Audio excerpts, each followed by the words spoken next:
Cut చేసి పెట్టుకోవచ్చు, ఏం కాదు బ్రో. కట్ చేసి పెట్టుకుంది ఇలా పట్టుకోవచ్చు దాన్ని. 1 minute అయిపోతాం.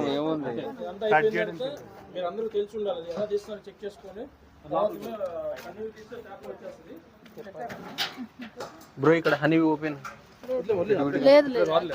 ఇప్పుడు రాదా? అది లీక్ అవుతుంది, అందుకని అక్కడ పెట్టారు. లాస్ట్ లో ఉంచేస్తారు. తర్వాత ఏంటంటే అది తీసుకురండి. నా మాట ఒకసారి ఇది అయిపోయిన తర్వాత టీ బ్రేక్. టీ తాగిన తర్వాత మా ఊళ్ళో హనీస్ అన్ని టేస్ట్ చూపిస్తారు.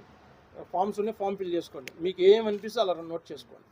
అదేనా వెరైటీ ఆఫ్ తేనె, దానికి గుణాలు ఎలా ఉన్నాయి, టేస్ట్, రంగు, రుచి, వాసన ఎలా ఉంది, మొత్తం అన్ని నోట్ చేసుకోండి.